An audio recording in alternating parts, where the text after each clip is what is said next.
Welcome back, everybody, to Hearthstone Grandmasters here for the Asia-Pacific region. We got another full day of Hearthstone for you here with a lot of exciting matches on the way. And while we are moving over to Division B for some of the more scary elimination matches, first of all, Gia, we are focusing on Division A. Right. It is going to be a match towards the middle of the pack.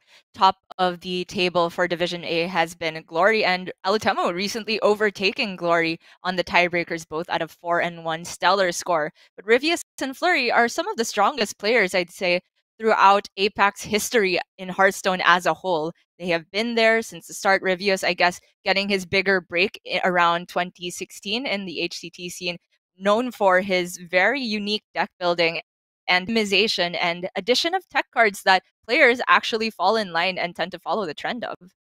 I agree completely, and I think even more to Ryvius's credit, the fact that he's just a solid player is often overshadowed by the fact that he brings these really weird decks. Because even when he does go with a very standard lineup, like we see this week, you know, the Warrior, Demon Hunter, Druid, and regular Hunter is as standard as it gets here for this week. But he's just been playing really well, I think. Very, very solid game plan. Nothing too flashy or ridiculous at all. And with a double Warrior ban, that definitely plays into that more standard strategy. That's right. I think we get to see Ryvius's bread and butter here, even though every so often we see him doing something off the wall, like being the first to bring Ysera and Druid, bringing Quest Warlock a week before anybody even had it on their radar. I actually think it might have been a brilliant bring for this week, so I wonder why Ryvius did not think it was good enough for this particular weekend. But he is just, as you said, a very good player, and this is no better place to show that his fundamentals are on point. Absolutely, and I think this is a point of pride as well, not only for both these players, but to represent their country as well. Because I think traditionally we would all have said that South Korea was the dominant region or the dominant country in Asia Pacific, with obviously Surrender having had a fantastic run, Ryvius, Flurry, Chonsu, all of whom are very, very Dawn as well, very accomplished players. Despite Dawn being down in Division B. But Japan seemed to have taken that title, at least for the moment. So now is the time for them to prove their stuff, that they've still got it. Speaking of still got it, Flurry in recent years, to my memory, hasn't had any huge performances in global circuits, maybe focusing a little bit more on streaming or playing in his local circuit. So also a lot to prove here. And we're going to start off with the Demon Hunter versus Highlander Hunter matchup. A 1-drop available for Flurry, but the nerf, I guess not so recent nerf to Battle Fiend is already showing how annoying it can be when faced against a battle mage. It's annoying, for sure, as is Ryvius's fan problems there. You don't want it to happen, but you make it work. And here for the Battle Fiend, you can just throw it down. Unboying on 2 does take out the Blazing Battle Mage on the following turn. Are you happy to just throw away your Battle Fiend for essentially 1 damage? I wouldn't say happy, but because the rest of his turns kind of line up well, he's got, as you said, the Umbra Wing, and especially leading up into Satyr Overseer, as long as he can answer whatever Ryvius puts down next, then Flurry is still in a good spot. Not ideal, but it's also very fortunate for him that Ryvius missed the 2-drop. However, the rest of Ryvius's turns are not going to be slowing down, and that off the top, even with his plethora of 3-drops, absolutely is the pick there. Shutting down Satyr Overseer 100% puts him in such a strong position. For now, at least, if it had shut down any options from Flurry, it could have been backbreaking then and there, but we saw that Flurry had his own Shadow Weaver to respond, and in this matchup, you hesitate to freeze the Hunter's face because they have far less reliance on face attacks than in the Demon Hunter mirror, but with the top deck of Stormhammer, Ryvius actually gets to respond. And this is one of the kind of the 3 normal playing outs that I see with this matchup. 1, the Demon Hunter runs away with the early game, they win. 2, the Hunter runs with the early game, they win. And in this instance, where Ryvius is able to keep it at parity, he's arguably pulling ahead on board with the Stormhammer, but he's taking a lot of damage in the process, which is a very scary situation to be in, Gia. Yeah, both of these decks, the second they get ahead on board and it's the mid game, at some point they can just take off the brakes and go all face, and they both have the burst to support that plan. Ryvius here, though, has the curve to follow up, and leading into a potentially swingy turn 6 with 2 rushing beasts available already. That is, however, if you wanted to smooth out your curve, a fantastic way to start ramping up the pressure again for Flurry. If he was afraid of losing board, this should put an end to that, I would say. Wow, and he even face tanks the 5 damage just to preserve a 1-1. I was thinking this is close to the time where you can already start seeding some board, but I can see the reasoning to play around Rotnest Drake, for example, if Ryvius were to hammer down one of the 1-1s. The other one had been traded, then Rotnest guaranteed removes the Glaive-Bound Adept. I feel that that card actually has a lot of similarity with Glaive-Bound Adept and how it operates in these matchups. Yeah, it's a great point you bring up about the Rotnest Drake, because I was considering on the other side, Ryvius could have Dino Tamer Bran, Kill Command, Unleash the Hounds, the damage cards to face. But I guess at 21 here, Flurry is saying he's still very far ahead in the race. And so upon a second glance, I think this is very heads up for Flurry. Yes, it's been lightning fast from these players. Really Hardly has. enough time for us to keep up with the play-by-play, but Flurry has gone for the big extension this turn and Ryvius. Unleash the Hounds available. No explosive trap in the deck because most of the time the secret package these days is just the freezing and snake trap. I think that Ryvius is not running the secret package altogether. No, I don't believe he is. I think it's pretty much just a surrender special at this point. But man, Ryvius is playing like he's already got the Nozdormu off of the Alex Straza that he just drew into his hand, as is Flurry here. And my goodness, has he got himself a powerful hand through that skull? Yes, indeed. He could go off now if he wanted to. Yeah. The Altruist 3-0 cost, and one of them is he's held onto the coin for this long, he could even play the Spectral Sight. And if he gets a Twin Slice, this could just be a complete blowout. Well, not the Spectral Sight, because the Altruist would have to come down for 1 mana, but... Oh, true, right. It's still a pretty powerful play if he wanted to go for it now. Instead, however, he's saying, I'm not guaranteed to hit lethal on the next turn, so I'm going to hold back and use it for that little bit more removal. Ryvius here saying... The scary thing about not going in this turn, though, is if there's a Bran on the other side, suddenly you kind of wish you had some minion development before you respond. It's a great point. There are a lot of positives and negatives either way. Corrosive Breath is the pick. Ryvius smells the lethal, but how close is it? Start off by discovering a dragon. I don't think this Imprisoned Felmaw is getting played anytime. For the rest of the game, it is far too unimpactful at this point. Yeah, I think we're looking much more at Corrosive Breath Hero Power, or with the Fairy Dragon having come down, maybe considering that. But Altruist is definitely going to be the first card on Ryvius' mind as well. He actually goes with the card I was looking at the least, which is the Big Ol' Whelp. I think that Ryvius' hand already says you have a turn 9, but if he can't afford to play dragons and is looking for burst, then the Cobalt Spellkin actually affords him 2 possibilities for burst. There's the Arcane Shot and the Rapid Fire. I see your point for sure. I think what this pick says is my hand has stuff to do, but it doesn't have Zephrys, which is both healing if he needs it and damage to face to close out the lethal as well, which is what he was clearly digging for. I think starting off the turn with tracking, then picking the Whelp, he is all in on finding that out. But as for finding lethal, I think Flurry is fairly likely to do so himself. There's already 5 procs of Altruist showing Chaos Strike for another 2 damage and a fair few draws off the top. He's definitely got a chance of making it happen. Especially with... highly likely. Coin Skull available as well now. Oh my gosh. So do you just not go for the Spectral Sight then? This is a tough crossroads because if you go for the Spectral Sight, it allows you the Glaive-Bound Adept out. I love this. Yeah. Playing the I-Beam is just good here. You need the healing as well to stop lethal on the counter swing in case you don't hit it here. Oh. I didn't even notice he was running Questing Adventurer. Give me a quest. And it comes up a little bit short.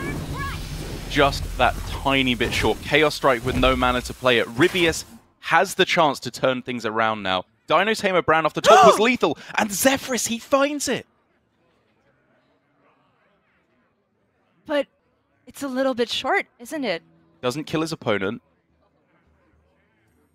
But if he goes Holy Nova. That doesn't clear everything. Yeah, Zephyrus won't even give Holy Nova unless you tank Yeah. Besting first, which he can't because he's at 3 health.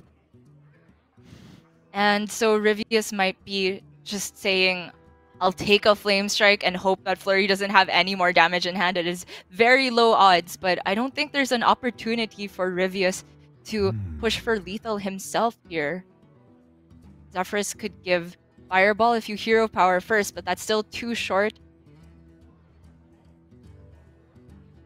Are we looking at Dragon Queen pray for Nazari here? I mean, I'm not seeing what Zephyrus can offer him that keeps him alive against both this board and potential damage in hand. Nothing. Yeah.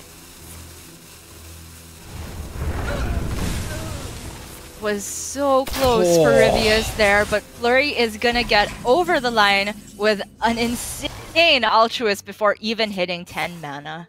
And also, it's got to be said for Flurry, you know, I really like the point you brought up of Skull versus Spectral Sight on that Altruist turn, because Spectral Sight was not a ridiculous thing to suggest at all. There were lots of outs that got him in a great position there. But the fact that he played the I-Beam first and then went for the Skull is what kept him alive. That extra 3 health stopped the lethal on the counter swing. It was really huge and so tough to consider with the fact that these players have just been playing at a lightning pace, giving Casey a run for his money on both ends. It was so cool that Flurry also recognized that the outs for Ryvius were there.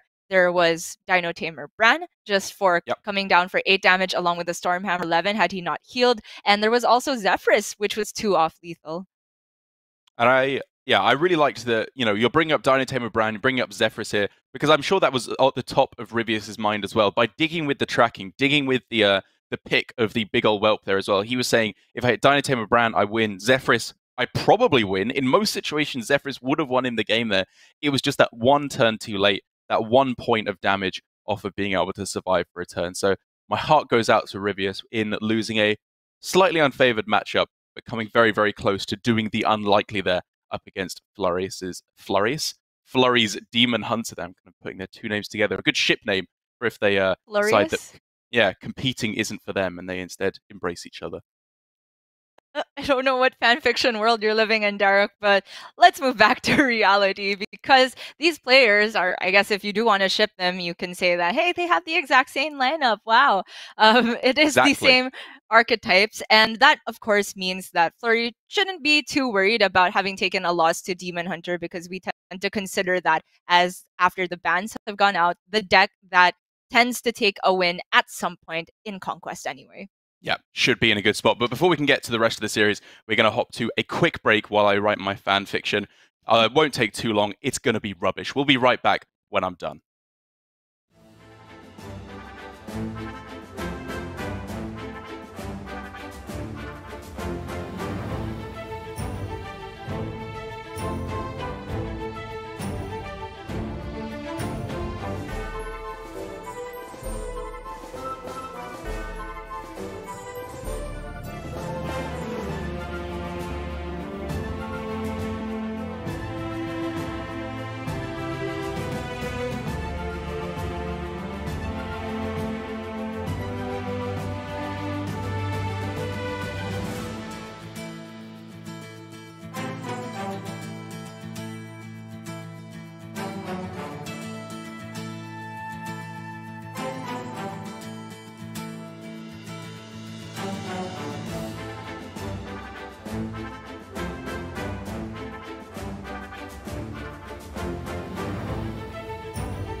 You're watching Hearthstone Grandmasters here for the Asia Pacific region on Sunday. That means we only have 4 matches today, and our first one of the day is Ryvius up against Flurry. A Division A match, so a little bit more comfortable for these players, and neither of whom is doing particularly badly. It's kind of a weird shakeout that we have here in Division A, where the top is kind of getting a little bit closer towards the middle. Glory is now undefeated. It's just him and Alutemu at 4-1. Whereas down at the bottom, it is Kin just fighting for his survival, trying to get back up to the top 6 by any means necessary. But for Ryvius and Flurry right now, Gia, it's a little bit more comfortable. Yeah, we were talking about how this year differs from last year because no matter what place you are in what division, there's something to play for. It's playoffs, relegation, or potential for relegation. But if there's anything close to a safe zone, I would say it's right here in the middle of Division A, where if there's one particular player doing very badly, which sadly is Kin in this situation, maybe they don't have to be too worried about taking 2 losses. But suddenly, if it is the beginning of a losing streak, they could still get too complacent and end up in a very bad spot. Yeah, even though the bottom 2 people in Division A have to play out a 4-player bracket with 5th and 6th of B, and only the player who finishes last out of that will be relegated, it still starts playing on your mind. It's a lot of pressure, and that has consistently been proven to be the point at which players in APAC are playing their worst. So for now, I think we can enjoy some consistent, very high-level Hearthstone from both of these players. And one card that indicates an absolute connoisseur of Hunter is Nagrand Slam, Gia.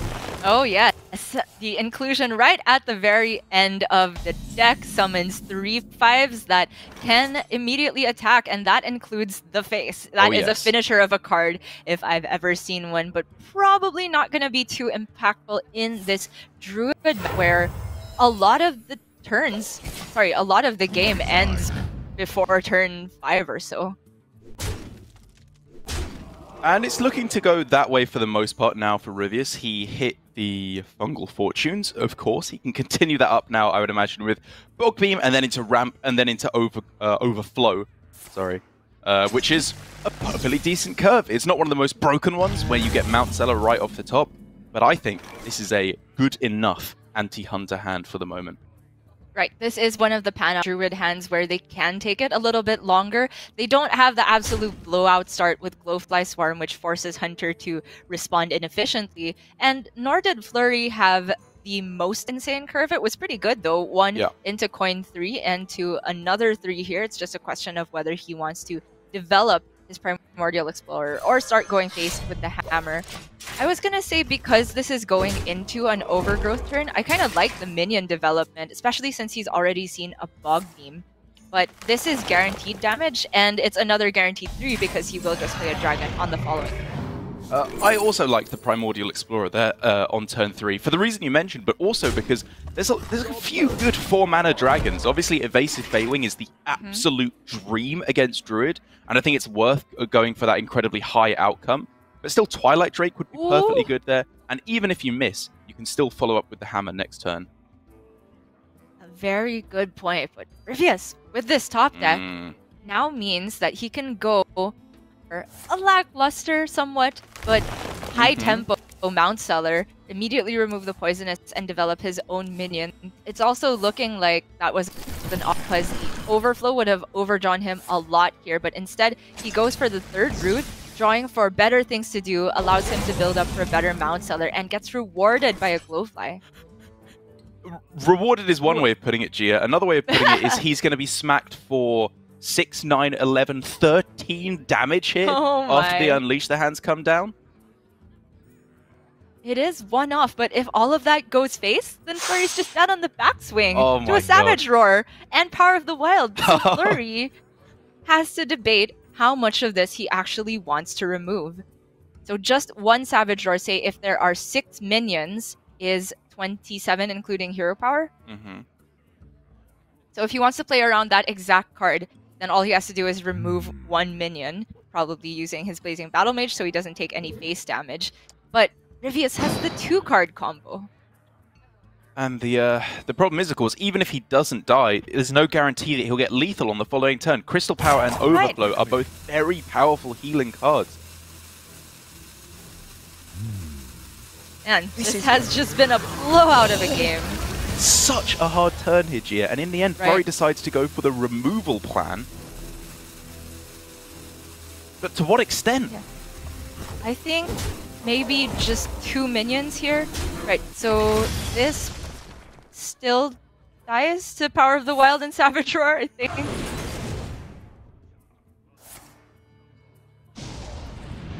Not quite, right? Wait, it's one off, right? Even with Moonfire, it's one right. off. So Flurry found the exact breakpoint. Ryvius miscount that? He went for that really, really quickly. I think he might have, honestly. I mean, it's still a fine play. It puts him in a very strong position. But I think a better play would have been Mount Seller. Yeah. With the Innervate for Power of the Wild. That would have been huge. Because and now... even a Moonfire. 4, 7, 13 damage. Oh, no, sorry, 12 damage available with Unleash Kill Command. So still not lethal for Flurry. He needs to go on the clear plan. And he's a ways off from being able to go for the combo with Varana's Unleash. But if he even partially leaves up some minions, he's just dead to another buff. He's just dead. There's nothing he can do. Yeah, he can't remove more than 2 without taking face damage.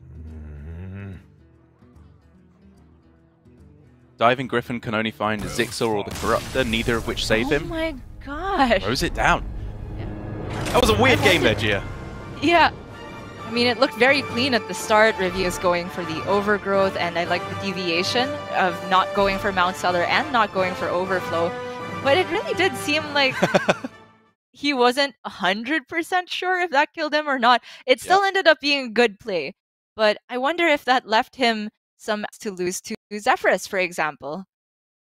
I tell you, Gia, these Korean players, they're very, very good at Hearthstone indeed. But now with Dawn and Ryvius as well now, miscounting the lethal on Savage Roar with Druid, they need to take a little bit of a note from the Japanese players, I think, as to how to count past 28. Okay.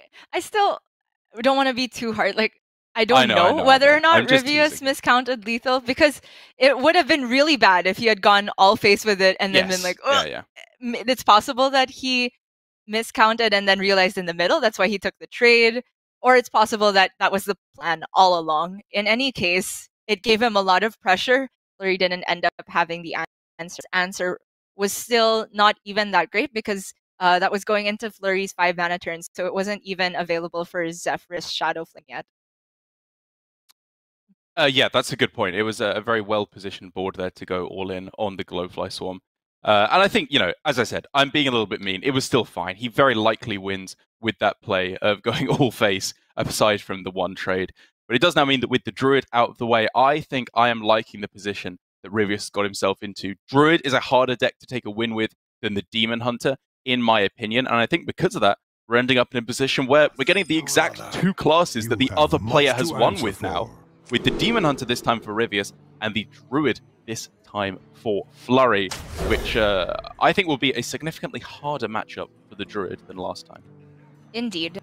Demon Hunter can get on board a little bit quicker than Hunter, and actually play more than 1 minion per turn in the early turns, which is really huge because Druid tends to only be able to remove 1 minion per turn. On top of that, their closing game burst is also more consistent than Hunter's, I would say, and they also have that option to, in some fringe scenarios, deal with a Glowfly board using Warglaives or Altruist.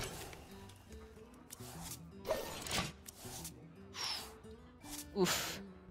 Okay, not disastrous at the moment for Flurry, but that definitely hurts, because even though Mount Seller is generally a little bit too slow to be going for in this matchup, with already the Overgrowth in hand, it was looking a little bit more tempting. It really was, and the hand is short on removal aside from just the Bog Beam, which feels very awkward to use since he will be ramping up on the next turn and then getting it to 0 cost on the following turn. So I really like the use of Savage Roar here, just for inefficient, but you'll take it. I love this. I think that oftentimes you have to be, like, this is a play that people realize they can do, and then they start doing it too often, because they don't realize that Savage Roar is still really good in these aggro matchups sometimes, once you build a big board. But the hand for Flurry, to me, is saying that Exotic Mount Seller will either win the game on its own, or you're going to die the turn you put it down.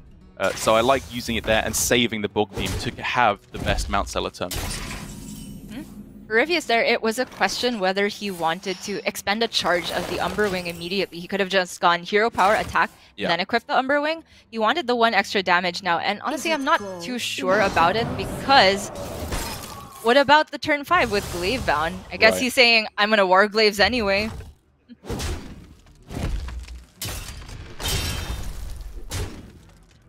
Pressure never stops from Demon Hunter. I supply only the finest creatures. But this is Flurry's one chance to try and stem the bleeding here and get some kind of a play back onto the board. Sallet's Pride. Job done. Porcupine's okay. Decent, but not a ton, not a rush.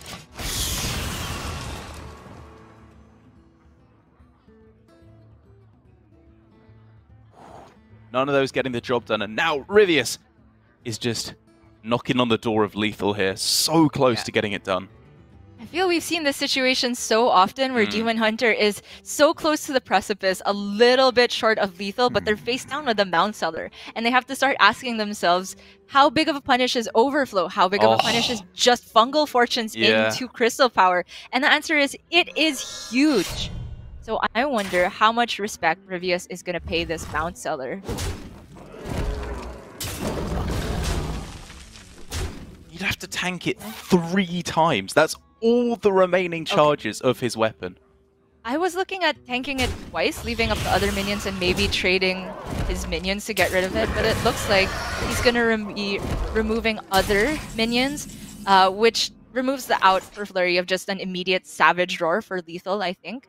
But it does not play around the Overflow Dream, which, to be fair to Ryvius, if you're going to be expending that many resources to play around Overflow, you better have a plan to win the game afterwards, which was not guaranteed.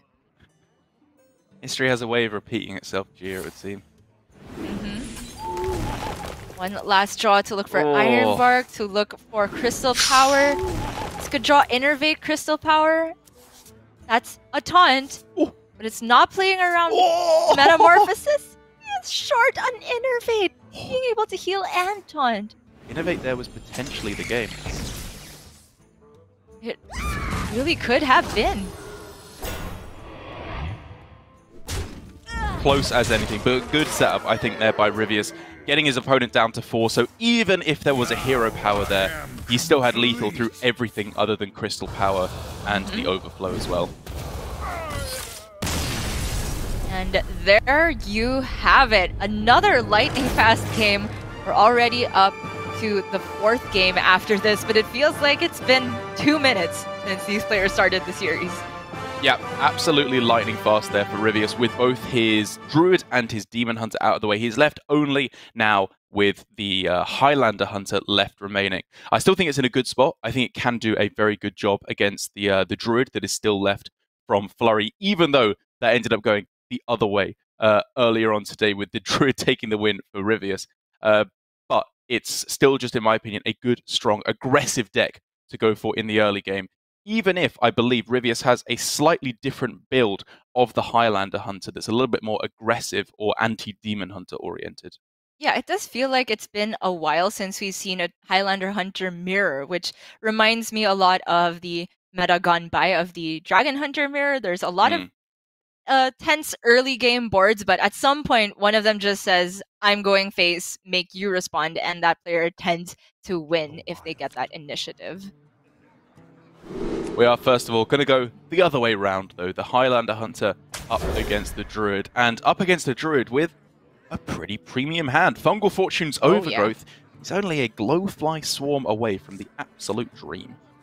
Speaking of premium hands, Ryvius had 2 of the best cards on curve available for him in the Animal Companion and the Evasive Feywing, but the fact that there was no 1 or 2 drop guaranteed pushes him to go for, this is not good enough, I want more chances at the Fairy Dragon, I want more chances at Imprisoned Belmaw, for example, and he gets them.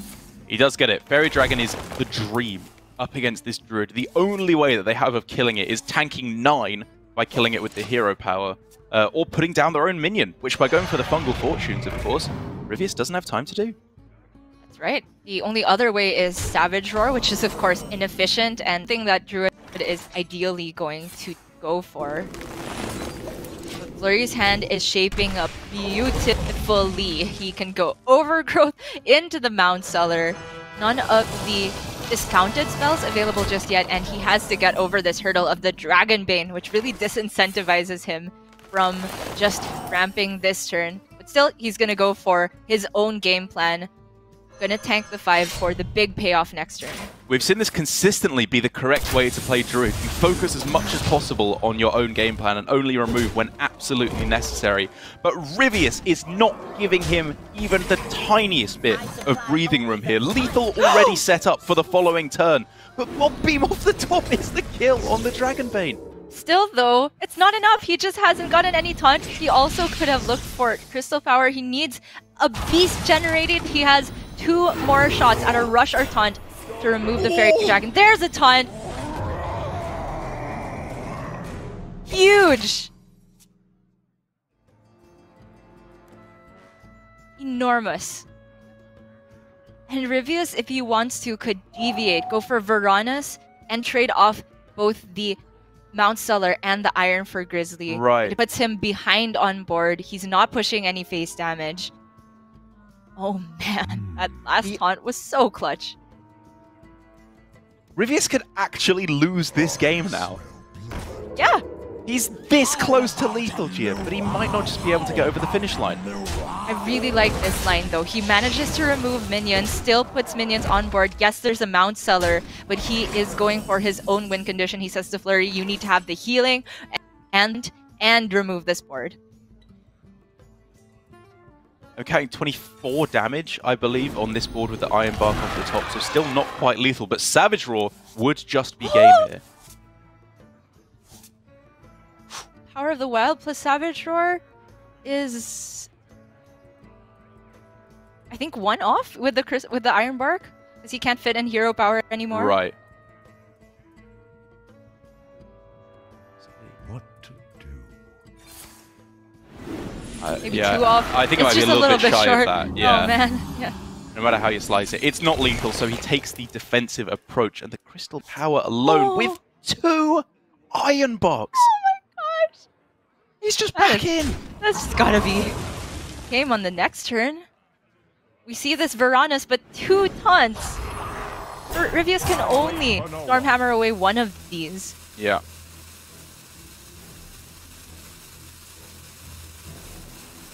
Only question is where he wants to send this other taunt on the Porcupine. Seems like a prime target, but in these cases where Flurry has so little health to work with, another rush as well! Oh, he's just gonna put it on the highest health target. Wait, So we're looking at a Zephyrus now? Okay, he got the Yes, trade. he does. Does Zephyrus for Frost Nova give him anything? Oh, Dino Tamer Bran! Oh! It's just not enough. It's not. Zephyrus was lethal there with Lava Burst. I just realized Hero Power Zephyrus Lava Burst, but wow, yeah. that was the only out. Oh man. These games are such roller coasters. Yeah, it really does just show that, again, the power of Druid relies on doing its own stuff as much as possible, even with close to the dream curve there for the Druid, where the Fairy Dragon got in like 12 damage, I think, over the course of that game. The Dragonbane being insane as well. It was only the top deck at the end of the Bog Beam that even gave Flurry a chance of pulling that back. Yeah, it was extremely close, and I myself had a case of Dawn there, miscounting lethal by a lot. I don't know. I didn't ultimately think it was lethal, but it was not close to 27, and that was due to Ryvius's play of going for Faceless Corruptor, which accomplished so many things to give him the best chance at winning the game. It didn't quite pan out, but I think that was really beautifully executed because while it did not remove the Mount Cellar, it allowed him to push the most face damage possible, told Flurry to have a heal, otherwise just the hero power could get there for Ryvius in the end, and it also made sure that he wasn't immediately dead to just a Savage Roar on the backswing, but ultimately it's gonna come down to the Highlander Hunter Mirror, and that is already a premium starting curve for both the players. 1, 2, 3, bish, bash, bosh. The Diving Griffin is the only one that I don't know, not totally in love with, because you have so many 3-drops in the deck And I'm not sure that's necessarily the most consistently powerful one, because you need a good target to trade into, or it's just very low tempo. You bring up a very good point, although I can think of some very premium targets for it. Say a coined out evasive Feywing is so difficult to deal with as Highlander Hunter, whereas the Griffin could 1-for-1 it.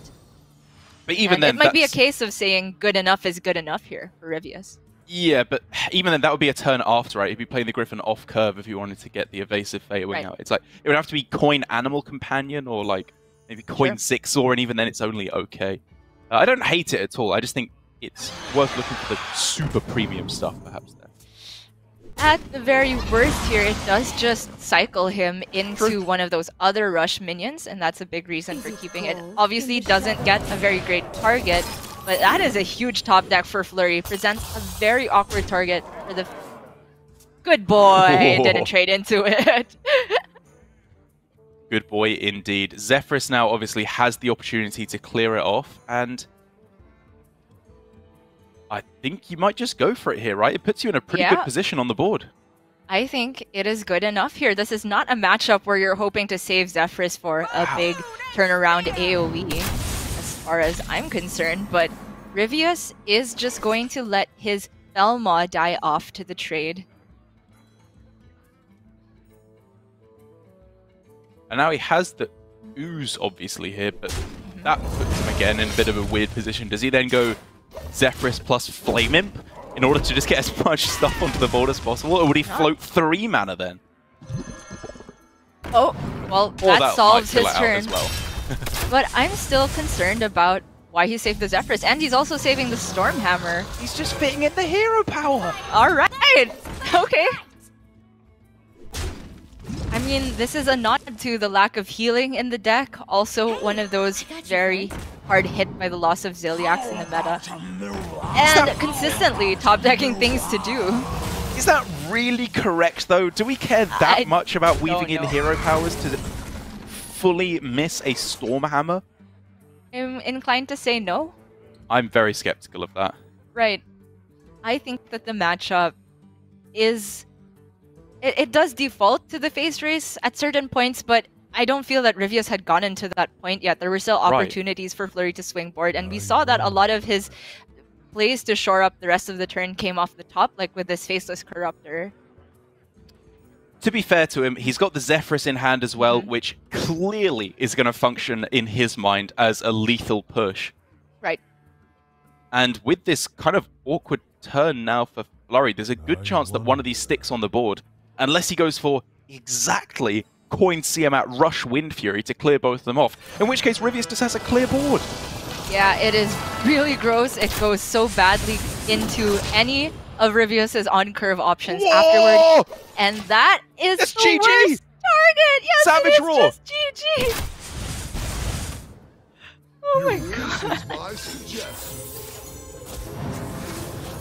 Well, alright, Ryvius. Well, even though the Stormhammer ended up in hand, and it's the kind of the only point of analysis I had even time to bring up over the course of the game there, I will say the overall thinking behind his matchup there at that point was spot on. He wanted to go as aggressive as possible and fit in all the damage he could. And Stormhammer would have done the same thing over the long run because it was just sat in hand. But the point is, he was able to get Savage Roar lethal by playing as aggressively as humanly possible. Yeah, this kind of forces me to reevaluate how I've used Zephyrus in the matchup. I feel that this is just a card that is going to be good on curve almost no matter when you play it. It's going to give you a convenient removal option when you need it, a good swing.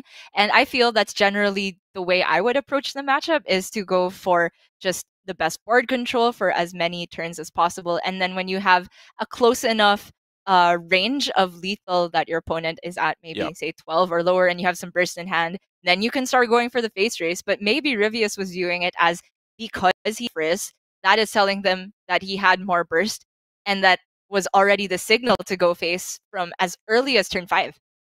I think you're exactly right, Gia. I think that was an inspired play. I have no shadow of a doubt that I would have played Zephyrus there on turn 4 and cleared the board and just kept fighting for tempo there, which may have won the game, very possibly. Still had a decent curve thereafter.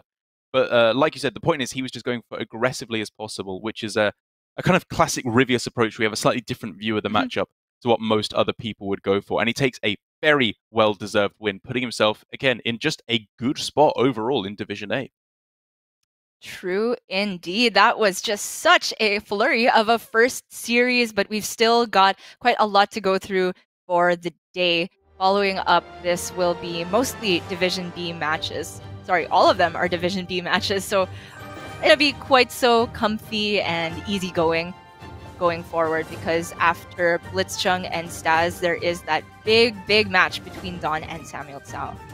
Yeah, that is the big one. The very real possibility for Samuel Tsao in particular, of just elimination out of Hearthstone Grandmasters. I will say for Flurry that it's maybe not quite so cushy as we were suggesting there. Ryvius brings himself up to 4 wins, putting himself on par, actually, with the likes of Glory and Alutemu. So looking very strong, all things considered, putting himself right up at the top. So it'll be interesting to see who can get that first and second place spot.